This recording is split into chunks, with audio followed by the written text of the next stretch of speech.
Hi folks, welcome to the third class in this beginning class. We're going to review what we've done so far and then we'll teach you something new. So hopefully you all are practicing because these videos, fantastic as they are and charismatic and projecting as we are, these aren't entertainment. So they're pretty boring. So the Tai Chi happens in your practice, and the key thing for you to be doing now is getting that daily practice in place. That's a main reason we're giving you the Animal Frolics as the first thing to work on, so that you've got the basis for your daily practice. So if you haven't been practicing, turn this video off right now and go back and watch the first one and the second one and do what we teach you in those, and then come back in a week. Seriously. We taught at a university for a while, and we taught Tai Chi there, and we had a student one time come in for the final, right? It was a university, we had to do finals. And in the final, he needed to perform the form. And then, we were going to give him feedback on it and grade him. And that student had spent the night before cramming by watching videos of the form all night long. So we pulled an all-nighter. I suspect he probably slept some while he was watching the videos, but he pulled an all-nighter to try to cram and learn the form at the end of the semester. And guess what? It didn't work. So really, practice, practice, practice. So if you're getting your daily practice working, and as we always say, you can give yourself a day off a week. That's a fine thing. But try to be doing it almost every single day. And if you're having that become challenging, figure out what you need to do so that it's not challenging. I used to work in a technology services company, and I'd wake up in the morning and my email would just be full of emergencies that I needed to deal with before anything else. Well, actually, that wasn't true. But if I looked at my email before I did my Tai Chi, I didn't do my Tai Chi. So what I had to do was make a change to where I did my Tai Chi first before I looked at my email. And whatever's going on, if you get up and there's kids and you got to make them breakfast, and that's what you got to do, right? So do that and then find a place where you've got that 10 minutes for yourself and really practice. So your first job now is to develop your daily practice. That's the foundation that you'll have for learning Tai Chi. And if you're not practicing daily, then these videos aren't going to do you any good at all. And spending the next hour watching us teach you something new is not going to help. Turn the video off and go practice what you already know. Or spend the first 10 minutes with me here, and we'll review what you've already learned, and then turn the video off and go practice that and come back in a week when you've actually succeeded with that. You really have to do this. The Tai Chi happens on your own, in your own practice. It doesn't happen in class. It doesn't happen on a screen with teachers. It happens in your own practice. And that's what's fantastic about it, is you have this, and you can give yourself this gift of practice every day, as long as you give yourself that gift. So really, practice. And, if you're having trouble with what we're showing you, then ask us questions. We'll try to clarify that. If what you're having trouble with is finding that place in your life, then only you can figure that out and find it. Could be first thing in the morning, could be last at night, could be just before lunch, could be in the middle of the afternoon. Wherever works, get that going for you. And then you'll start feeling it, and it'll feel good, and you'll want to keep doing it. So practice. Normally in class I would go around and ask people how it's going. I can't quite do that here. But ask yourself, how's it going? And am I practicing? And figure out what you need to do if you're not, in order to do it consistently. And if you are, fantastic, great. Then this video is for you now. And we will begin by reviewing the animals. So the first is the bear, feet parallel, comfortable distance apart, turning back and forth. So the waist and legs do all the work. Beth is facing the same way that you will, so you can look at her if there's any confusion. I'll face towards the camera so that you can see what's happening. Every time you turn, softer and softer. Less effort, more natural movement.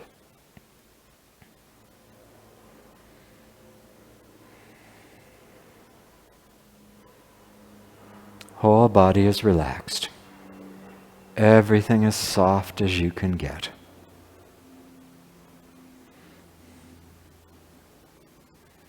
Pay attention to the important points in the body, the rear crown of the head, as if suspended. So it's like you're held up from above. A giant has your head and is holding on to it and has just lowered you down to the ground. So the rear crown of the head is suspended and your open body hangs down from there.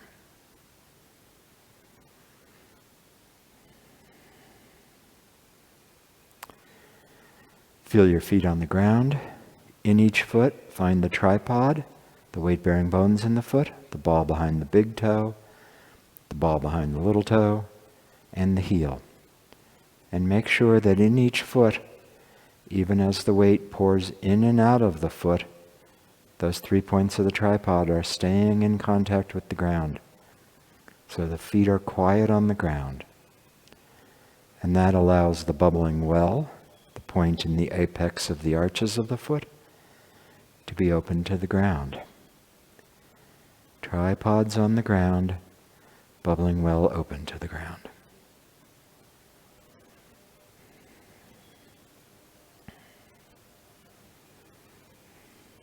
Then let your mind calm and rest in the Dantian, the field of elixir. 2 fingers below your belly button, just about halfway in. Your center. So let yourself be centered in your center. The mind rests in the abdomen, and you see the movement happening around your center. So you're not up in your head looking down at your belly. You're actually in your Dantian, watching the movement happen from there. So my awareness is like a searchlight casting from corner to corner across the room.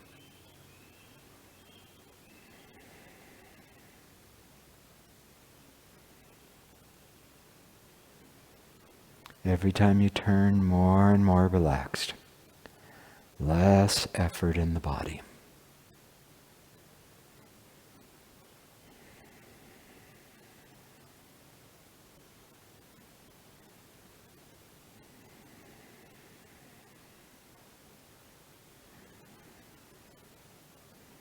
The waist turns, the arms swing. You watch the motion from the Dantian, and everything is relaxed, letting go and softening.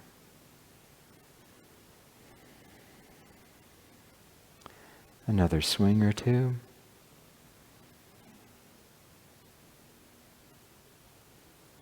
And great. On to the tiger. Reviewing the footwork first. Start from the V. We always start going to the left and then the right, because in Chinese people say left and right, or we'd say right and left. So we always start on the left. It doesn't really matter, but that's what's going to happen. So I step out with my left foot towards the corner, put all my weight in the left foot, let the rear foot come in halfway, and then pour from one foot to the other, letting the front foot come up on the ball. Reset back to the V. Step to the right, all the weight forward, rear foot comes with you, pour from one foot to the other. The tiger is about nimble footwork and completely separating the weight. So you do 100% fast shifts. Step, all the weight forward, rear foot comes with you, change the weight 100% in the back, and back to the V. Step, all the weight forward, rear foot comes with you, change the weight 100% in the back, front foot up on the ball. Now with the arms, as I come forward, my arms are rounded, fists, thumbs on top. As I settle, I open my claws, and back to the V. Arms are rounded, fists, settle, open the claws. So try to feel this all happening together. You shift, the whole body comes forward, you pour the weight from one foot to the other, the hands open. One motion. Forward, all of you, change the weight. Take small steps so that you're comfortable with the stepping and the shifting. Big steps take you away from relax. Small steps will let you teach yourself how to separate the weight and how to move from one foot to the other easily.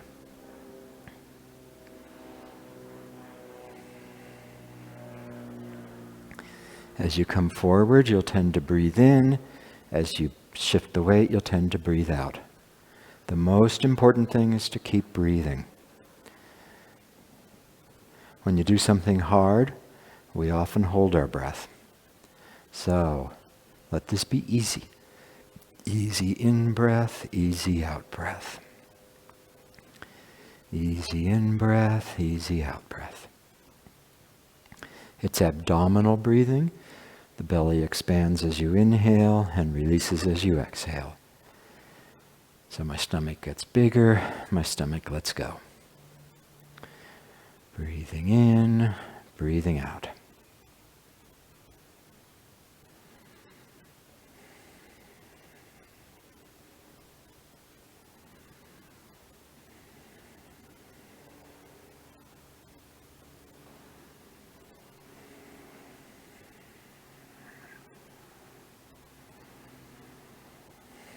Once more on each side.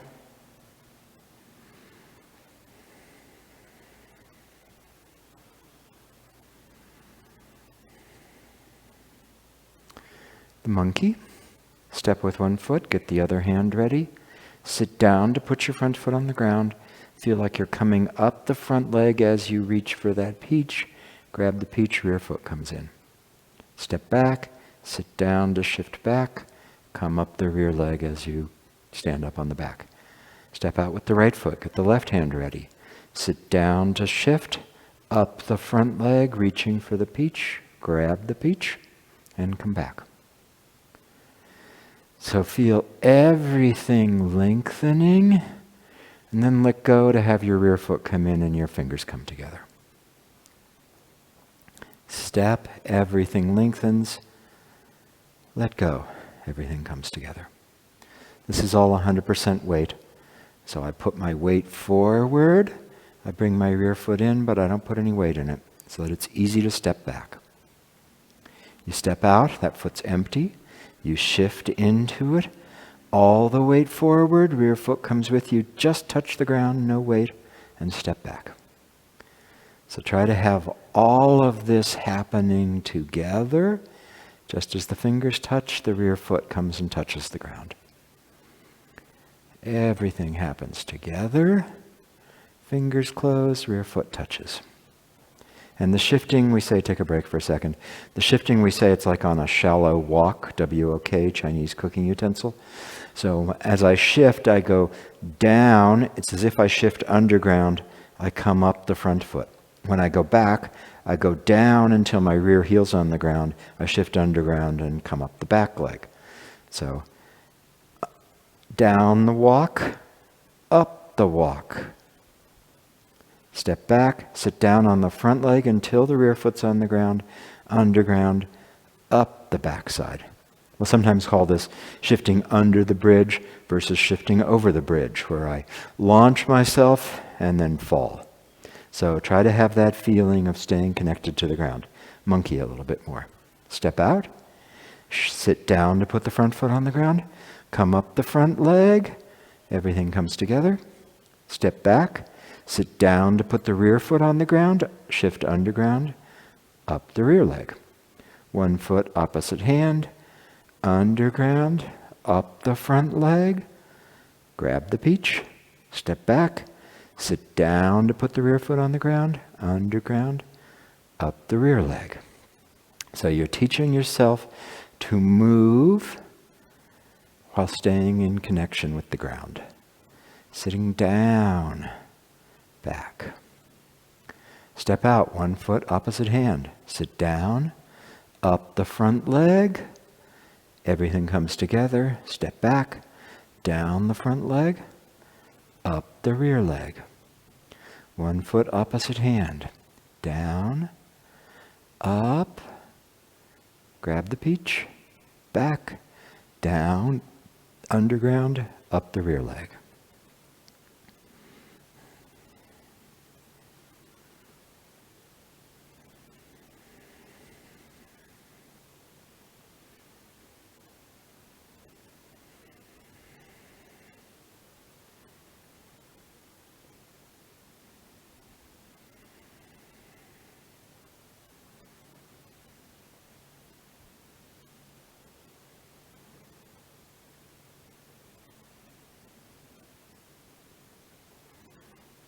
And once more on each side. Step out, one foot, opposite hand. Underground, up the front leg, everything comes together. Step back, underground, up the rear leg. One more. Other foot, other opposite hand. Underground, everything out. Step back, underground, everything back. Great. The deer, the gentle and tender deer. Starting in the V, just the footwork first. Put your weight in your right leg. Step forward and to the side with your left foot. Put it down with the foot facing exactly straight forward. And now pick it back up. You should be able to pick it up without perturbing the rest of the body. If you stepped too far, when you pick the foot up, you're going to have to move your body. So just step where you can easily pick it back up. Now put most of your weight forward. The waist should be square. At the end of the deer, we'll turn a little bit past the front foot. But you have 70% of your weight in the front foot, 30% in the back. You've got some space side to side between the feet. We call that width. And you've got space forward and back between the feet. We call that length. Width is determined by your hips. So if my hips were wider, my stance would be wider. If my hips were narrower, my stance would be narrower. For most grown-ups, your hip size won't change dramatically. The length can change depending on how much work I do. So I can step out farther if I do more work. Or if I do less work, I'm going to have less length. So the length is up to you. The width is fixed. So get yourself in that place, left foot forward, right foot behind it, 2 feet are angled. You can shift forward and back between them. When you're forward, 70% in the front leg, 30% in the back. When you're back, 100% in the rear leg, 0% in the front. You can just shift back and forth between them, keeping the rear heel on the ground when you do this. And now come back to the V. Do it on the other side. Put your weight in the left, step forward and to the side with your right. Make sure you can pick that foot up without moving the body. Put the foot down. Check that you've got width, distance side to side between your feet, and length forward and back.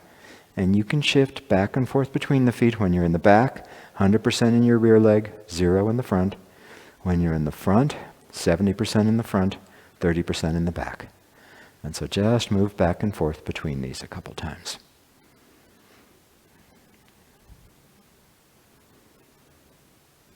Come back to the V. And now with the arms, and we'll shift feet every time. So step out, gather your arms, bring them forward, show off your antlers. The long arm goes with the front foot, and come back. And change. Gather, feel the motion come through the whole body, out to your fingers and beyond. At the end, the lower hand, the rear hand, the fingers are right by the elbow of the long hand. And both palms are open. Rear hand's fingers right by the elbow of the front hand. The front hand, the long hand, goes with the front leg. And make sure, I'm talking about the hands, so make sure that you keep the rear heel on the ground. When you think about the hands, don't let that take the rear heel off the ground. So keep the rear heel solid on the ground. And enjoy it. The deer is such a nice motion, with coming from the ground, unfolding through the whole body, and showing off your antlers. It's such a nice, flowing motion that give yourself a little deer smile of appreciation. Enjoy it.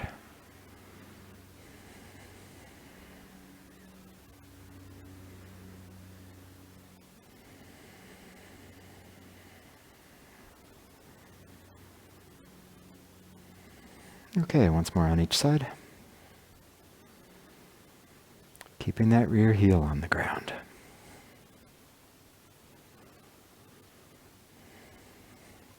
And then last but not least, the crane. The new thing for the crane today is that same shifting. You step out, you shift under the bridge, you come up your front leg, that opens the wings. You sit down the front leg, that brings the wings together. You shift under the bridge into the back leg. So do that with me. So step out, underground, up the front leg, wings open. Close your wings, underground, into the back leg. Step out, underground, up the front leg, wings open. Sit down, closing the wings, underground into the back leg. The crane is a bird. It can take flight, so you can lose your rear heel. The deer has to do with connection to ground and earth, so it needs to keep its feet on the ground. But the crane's a bird, so you can let the rear heel peel off the ground. And then try to have everything going together. As the body opens, the breath comes in. As the body closes, the breath goes out. Regulate the motion based on your breath, not your breath based on the motion. So don't try to synchronize your breath to the motion, but let the motion be at the speed that you're easily breathing in and easily breathing out. If that's not the same as what I'm doing, that's okay.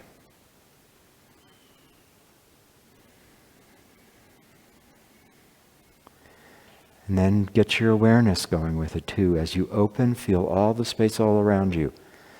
As the body closes, focus back in the Dantian. So it's an expansive, feeling everything around you, of focusing, everything coming back in.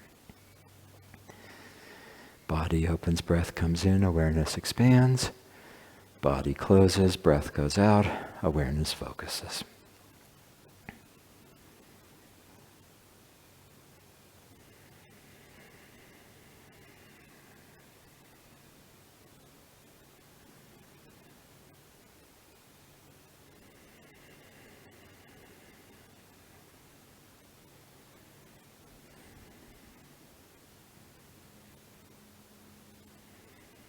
Once more on each side. Shifting underground, opening, inhaling, awareness expands. Shifting underground, closing, exhaling, awareness focuses. One more.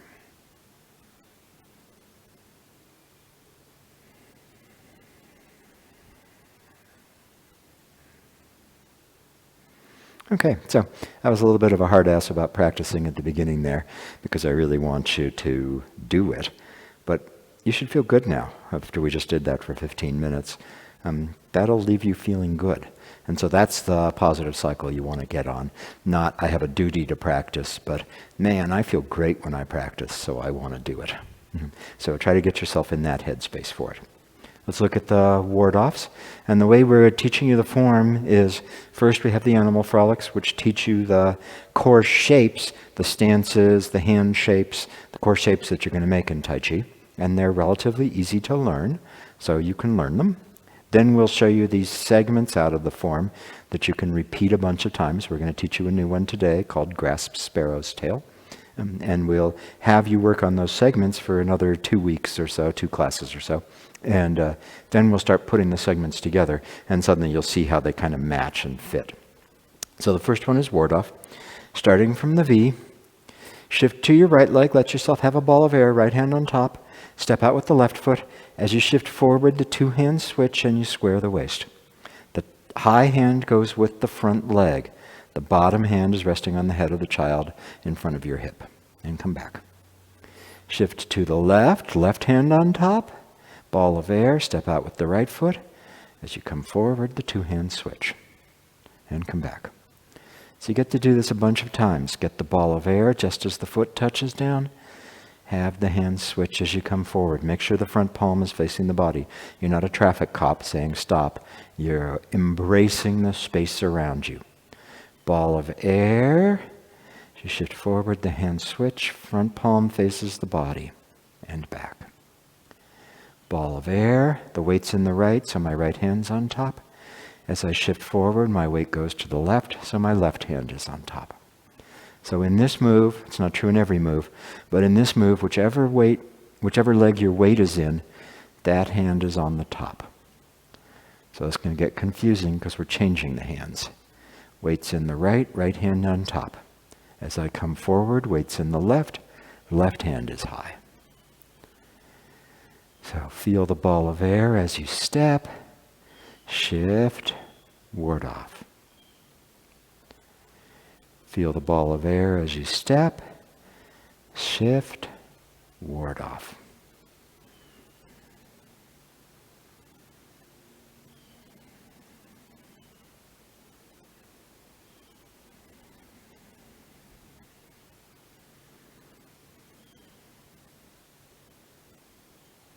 So teaching yourself to make these motions by doing them over and over.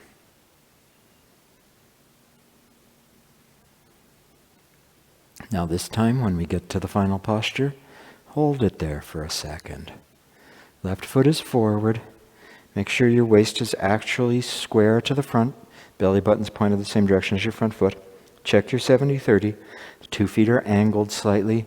You've got width, space side to side, and length, space front to back.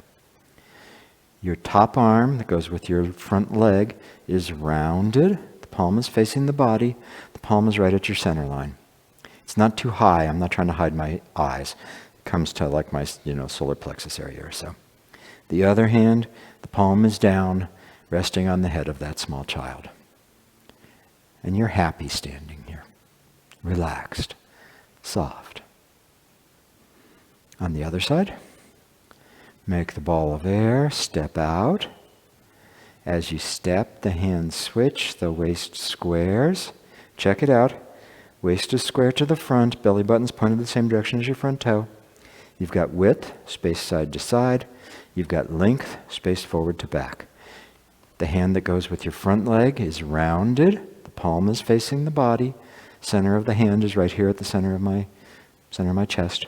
The other hand resting on the head of that small child. Relaxed, soft. Okay, and now continuously ward off and back. Ball of air, step, ward off and back.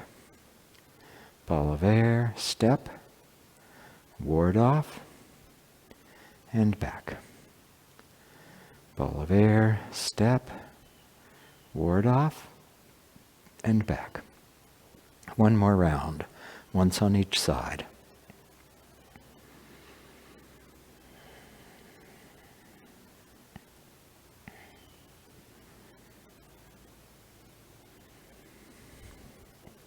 Great. So for what you know now, a good practice session would be to run through the animals, then do the form sequences that you know, so both this ward-off sequence that we've shown you and the grasp sparrow's tail sequence that we're about to show you, and then finish with the 3 threes of doing the opening move. So we will finish the class today with the 3 threes. We've just done animals in the first sequence, I want to show you the second sequence. And what we're going to do with this is I want you to change which direction you're facing. And the reason is because these are the directions we're going to end up facing when we do the form. And we want to start getting you used to which way you're facing. So the ward off, you were facing towards whatever screen you're watching this on, just like Beth was doing. So I am facing you so you can see it, but you want to be like Beth. For the next sequence that we're going to teach you, grasp sparrow's tail, face here to the right. So you're going to face this direction. And I know that means that while you're practicing, you're going to be having to look over your shoulder at me. But look over your shoulder at me to do this so that you get used to facing the directions you're in. If you're in a room and it has rectangular walls, then you're going to face right to the wall. If you're outside or you're in some space that isn't square, pick something. Pick a tree or a rock or a bush, and that's the direction you're facing. And for this direction here, pick something, and that's the direction you're facing, because you need to start figuring out what all the directions are. So, facing to the right, start in the V, put your weight in your left leg, and step forward for 70-30 with your right leg, straight ahead and over to the right slightly. Put most of your weight forward, 70-30. And now this is a variation on ward off. Bring your right hand up, palm facing the body, and put the left hand in between it. So it's like you've got a little ball of air here between the two of them. Turn to the right and sit back 100%. As you do that, let your left palm turn, palm up by your right elbow. Just come back to that starting position, a little horizontal ball of air. Turn to the right, and sit back 100%. Left palm up, fingers by the side of the right elbow. Again. From the front here, turn to the right, sit back 100%, left palm up by right elbow. Let me show you once facing you. I start out in this Wardoff variation. I turn to the right, and as I sit back, watch my left hand, it turns so that the left ring finger is right here by the side of my right elbow. My right palm stays vertical. It's vertical here, it's vertical here, it stays out. So let's do that a little bit more. Start in the V, step forward with the right foot, 70-30, most of your weight forward. Right arm is rounded, palm facing the body. Left hand is in between the right hand and the body. Turn to the right, sit back 100%, left palm up. Back to the starting position.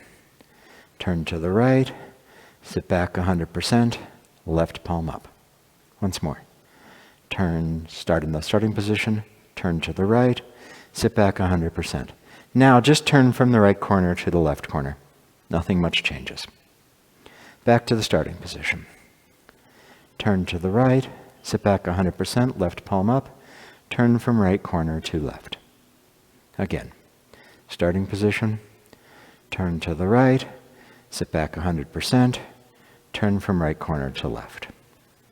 So, facing you, I start out in Wardoff, I turn to the right, I sit back 100%, my left palm is turned palm up, my right palm is vertical. I take this whole thing and I turn it from the left corner to the right. Nothing much happened. In 6 months or so, we'll start looking at the little changes that happen there. But for right now, just carry the arms. Go from the right corner to the left. Okay, let's do that a little bit more. Starting in a good 70-30, facing to the right, right hand in front of you, left palm between the right hand and the left, and the body. Turn to the right, sit back, left palm turns up, turn from right corner to left. All your weight's in the back. Back to the front. Turn to the right, sit back, left palm turns up, turn from right corner to left, all the weight in the back. Once more. Turn to the right, sit back, turn from right corner to the left. Now, keep turning, swing your arms, turn back towards the front, the two hands squeeze together, shift back into a 70-30, the left palm is over the right wrist. You can just reset the hands to the Wardoff place. Turn to the right, sit back 100%, turn from right corner to left, swing the arms, turn back towards the front, hands squeezing together, and press. Left palm covers right wrist. Reset, Wardoff. Turn to the right, sit back 100%, turn to the left, arms swing, come back towards the front, hands squeezing together, and press. Take a break. Let me show you from the front. And actually, this sequence, Grass Sparrow's Tale, has 4 different Tai Chi moves in it. I've just shown you the first 3. In a second, I will stop and turn it over to Beth, who will show you the 4th, drill you a little bit more on this, and finish this up with the 3 threes of the opening move. But so you're actually learning a whole pile of moves here. What we want you to get is the feeling of moving between them way more than all of the little technical details about exactly where your hands and feet need to be. We want you to feel yourself moving through this. So I start out, I'm in this Wardoff-ish position. It's just the back hand that changes. I turn to the right and I sit back. My left palm is up by my right elbow. This is called roll back. And I roll something past me. Then I keep turning. I let my arm swing. This back hand swings up, and then the 2 hands come towards each other like they're squeezing together, and then they touch. My left palm is right over my right wrist. This is called press. It's called G, and G means both squeeze and press. So squeeze, like if you've got you're eating an orange segment and you've got a pit in your mouth, and you squeeze the pit to spit it out. Or if a crowded subway car pulls up and it's all full and it's the way it used to be, the doors open and you squeeze into the crowded subway car. None of us would do that now, but maybe we will again in a year. So it's both squeezing and pressing. It looks like we're just getting a delivery. I'm going to try to keep going. The dog may get excited. So, ward off, roll back, press. So let's do it a little bit more. Facing to the right, a good 70-30, right foot forward. Right hand, palm faces the body. Left hand between the body and the right hand, making a ball of air. Turn to the right, sit back, left palm turns up. Turn from right corner to left corner. Keep turning, let the left hand swing. Come back towards the front, squeezing together, and press. Just reset the hands. Turn to the right, sit back, from right corner to left. Arms swing, hands squeeze together, and press. Once more. From Wardoff, turn to the right, sit back, turn from right corner to left, keep turning, arms swing, back towards the front, hands squeezing together, and press. Great. So that's the start of Grass Sparrow's Tail. We'll show you one more bit to it. And now you got a lot of stuff to practice. Practice your 5 animals, practice your Wardoff sequences, the one we showed you at the beginning, and practice Grass Sparrow's Tail, and then wrap it up with 3 repetitions of 3 of the first move, and you'll feel good. So Lee said that the grasping the sparrow's tail involves 4 different moves, and we're showing them to you all together because, among other things, you don't have to shift, you don't have to change your footing. You know, once you get yourself in Wardoff right, you're staying in the stance and you're just moving forward and back and turning and shifting, but you don't have to step at all. So it's a good place for us to look at the full range of those 4 moves. They actually make up a fundamental piece of Tai Chi. We repeat them several times in the whole long form, and it's the basis for the 2-person exercise as well. So this is a really big piece of what's happening in Tai Chi is in grasping the sparrow's tail, these 4 moves. So I want to take the 4th one separate and just look at it a little bit. It's called push, and sometimes I think these names are a little misleading. You know, we just did press where you're like this, but you don't press, you just bring your hands together in this shape. It doesn't describe an action that's pressing. Same thing with push. So when we go from press to push, the hands drop, the hands come back and the elbows drop toward the body, and you come forward and the hands expand. But it's not that as I come forward, I push with my hands. So don't think too long and hard about the name, and just try to make gentle shapes.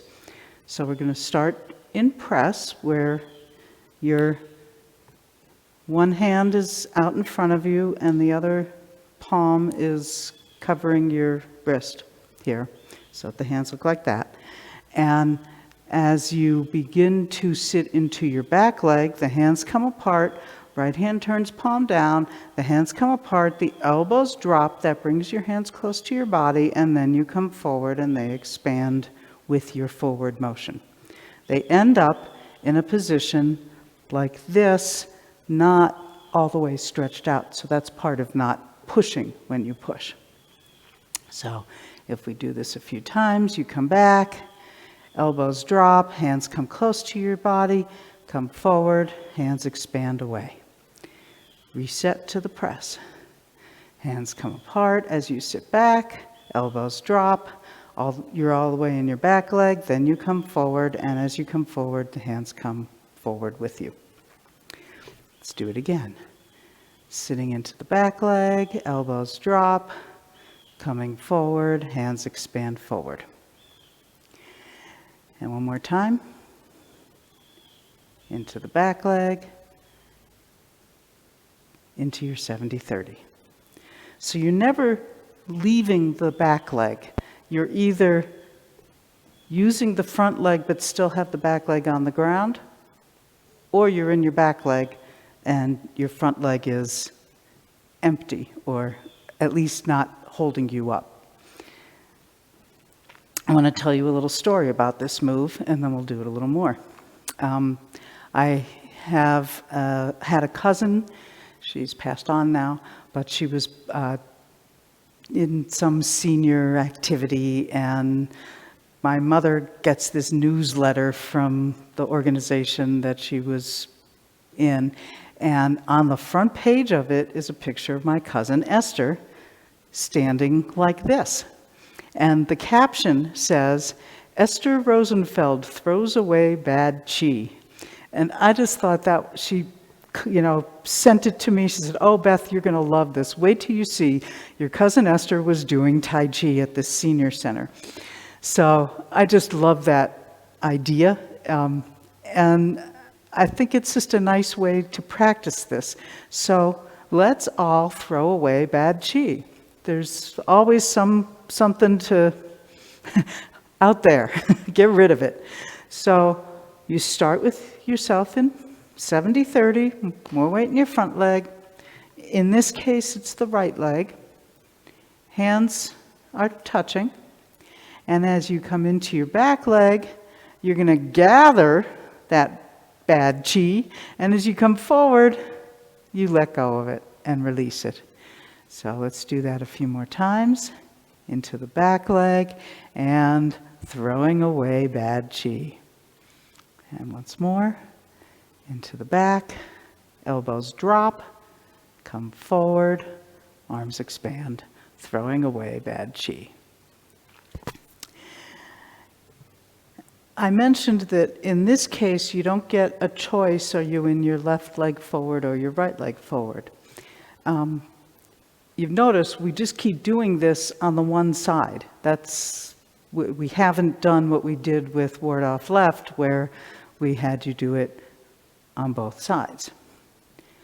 Well, the truth is, we don't do Wardoff left on the right side. When we do Wardoff right, it's this move. So the hands are a little bit different. But it's good to be able to do it on both sides, and that makes a nice, round, repetitive practice. But Tai Chi doesn't do everything on one side and then again on the other side. It may seem like, whoa, but that's not balanced. Shouldn't we be balanced? Well, we find balance inside other ways. And just because we appear symmetrical, on the inside we're not symmetrical. You don't have, a heart here and a heart here and all the rest. Some things you have on both sides, lungs, kidneys, but you don't have two stomachs and all that are equally placed. So the fact that we don't do all the moves this way and then that way, that's not something that we care about. So that often is a question that comes up, so I thought I'd just offer that out as a observation. So we're going to do this whole sequence is done with the right foot forward. Let's add the press to push to the rest of the sequence, and I'll also face this way, I think. So right foot forward. Remember, you're starting in the V so that the left foot is angled. Get your stance so that you have length and width. Front foot is pointing straight ahead. Get yourself lined up, like Lee said. Make sure you pick something that you're aligned with. Your right arm comes forward in a ward-off. Your left one is between your body and your right hand. And you're going to turn to the right, sit into the back leg, turn to the other corner, keep turning, arm swings, come back to the front, the hands come together and come forward. Now you're going to do throwing away bad chi. Sit into your back leg, elbows drop, hands come close to the body, come forward, hands expand away from the body.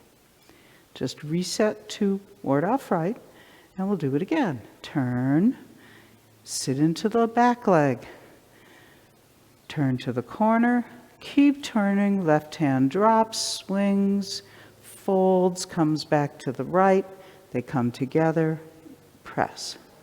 Sitting away from the hands, hands turn palm down, elbows drop, hands come toward the body, back to your 70-30, hands expand away. And reset. Turn, sitting away from your hand, turn, arms swing, come back. They come together, they come apart, elbows drop, hands close to the body, hands further away. And one more time, you're in your 70-30, you're 100% in your back leg. You stay in your back leg. You're still in your back leg. You're still in your back leg. 70-30, back leg, 70-30. Rest your legs. I want to say a little bit about the name of our art. I was just talking about throwing away bad chi. And that reminded me that the name of our art, Tai Chi Chuan, the way it gets transliterated is makes it look like it's the same word for the chi, the internal energy, the throwing away bad chi, as, that those are the same word. They're actually not. I try to say it a little differently, but that may not help, especially when you see it written down and it says CHI and the other one says CHI and you say, oh, well, Tai Chi, it's all about chi. Actually, it's not. The word Ji is, it indicates a complete separation or polarization. Think of a bar magnet and it's got two ends, north and south, but if you break the magnet, you've still got north and south on each one. That's the image that goes with the word Ji, or Chi as it's spelled. So Tai means the greatest, and Ji means polarization, separation, two ends of one thing. So that's what's going on in the name. It's not Chi in your body is not part of the name of the art. Chuan just means fist. It indicates that it's a martial art. We haven't talked about it as martial art either, but think of it as something we'll talk about later. I want to just get you moving and making the shapes that Tai Chi makes. So let's do this another little bit, and I want to bring up something about the stance. So when I do this, and you can watch me, I want to make sure that my knee isn't wobbling around. So if I do this when I've got weight on that leg, it could hurt my knees. Want to make sure you don't hurt your knees as you practice. So the important thing is that the knee track the toes of that foot. So if I do this, now my knee's pointing that way and my foot is pointing over there, I put weight on it, that's going to hurt. Might not hurt in the instant, but then when I go walk away, I might think, oh, my knee's kind of sore. So we talked about the tripod at the bottom of your foot. If you can get those 3 points in contact, it will help you direct your knee toward the toes. So when I do all these moves, when I'm on my back leg, it will be a little different. But I still don't want it to do this, because then when I come forward, I'm going to make this big circle with my knees, and in the process of doing that while I shift the weight, I'm going to hurt my knees. So I turn, sit into the back leg, do all of this, come back to here, and as I shift, I want to make sure that I'm following that same line as the toes of the front foot. Lee, of course, is helping indicate where my knee is because I got these giant baggy pants on. But we call this swimming knees.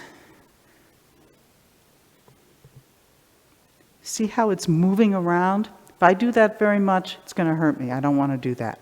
So you want to plant your foot so that the 3 points are in good contact, and as you turn over your leg. You don't make the leg do the turn. And you can check this out if you put your 3 points in good contact and then turn, the knee will stay in place. If you see, it's not going anywhere. But if I let my foot roll, now my knee has also gone out of whack. So keeping those 3 points on the bottom of your foot will help you keep your leg stable. Now the same thing comes up. I'm going to face the opposite direction of how we've been doing it so you can see this back leg. So I do this, I come into the back leg.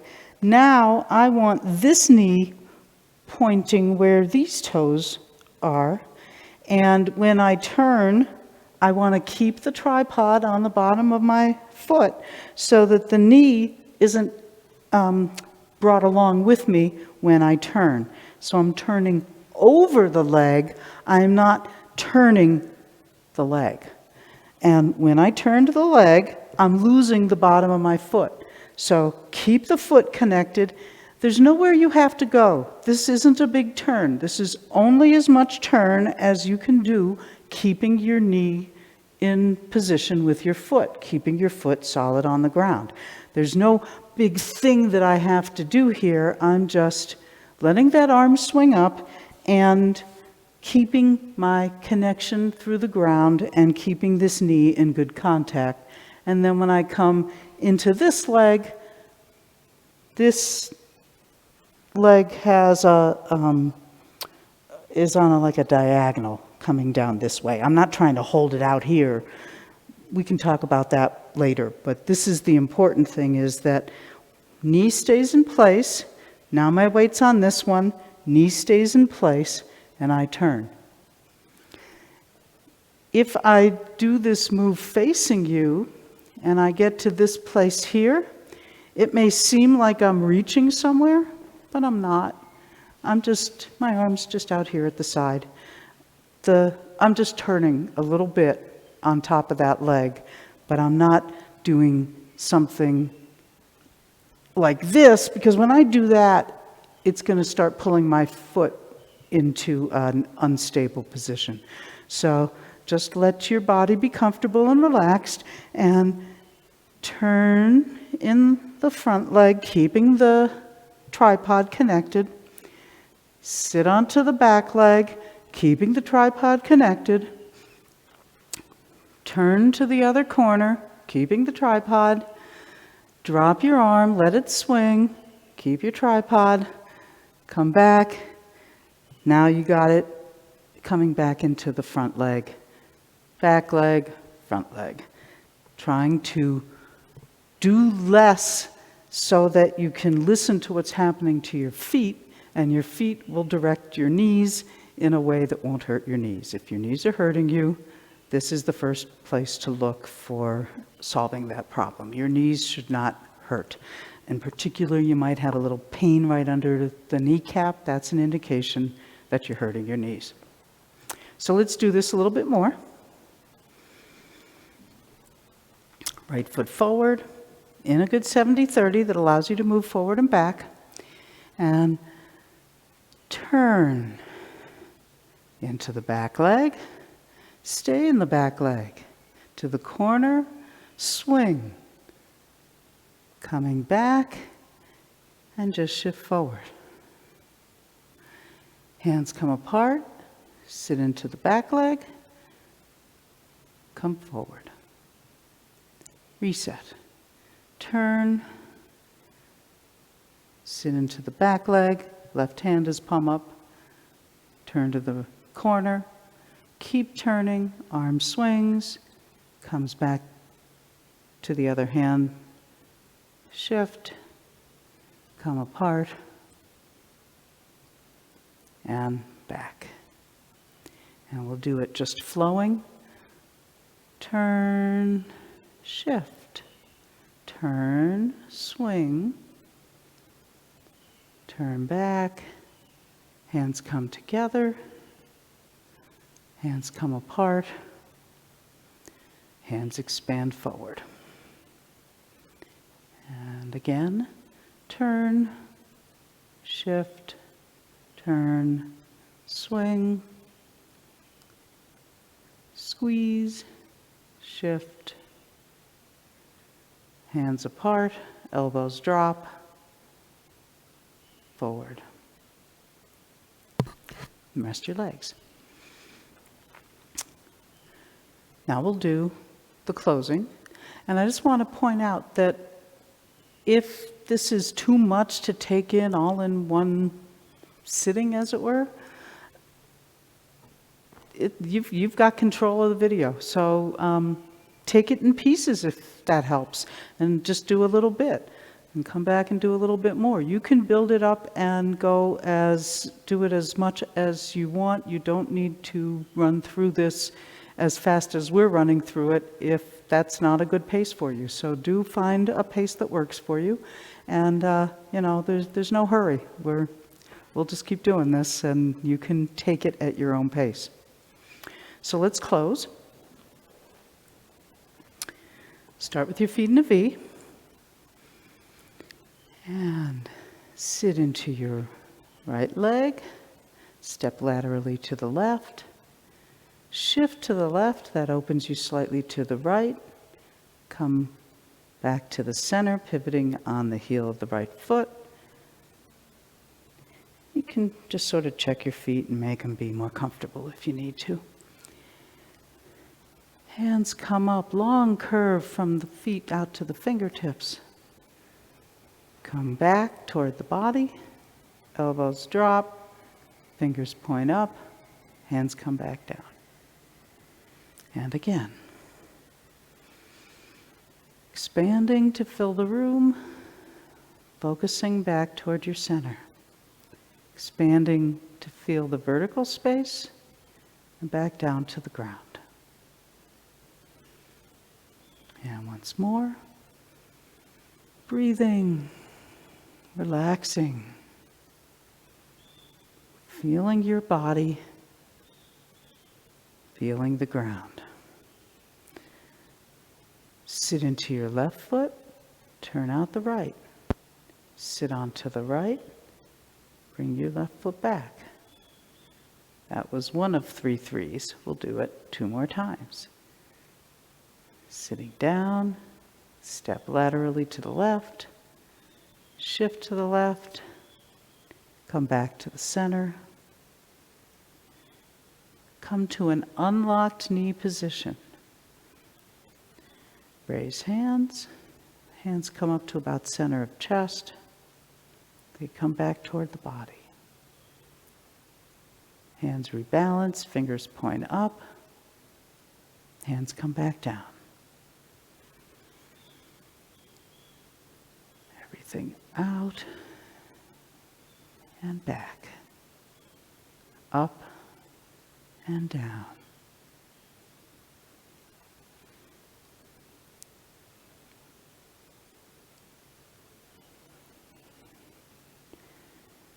Feeling whatever tension you have, see if you can let it go. We'll close up, sit to the left, turn to the right, shift to the right, left foot comes back, and we'll do it one more time. And I won't talk so that you can just get into your own body and your own rhythm.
So practice, practice, practice. Enjoy it. Let it make you feel good. Don't worry about not doing it right. Just do your best, and we'll answer any questions you have. And over time, it will start to feel more natural, and then you'll have more questions. So keep practicing.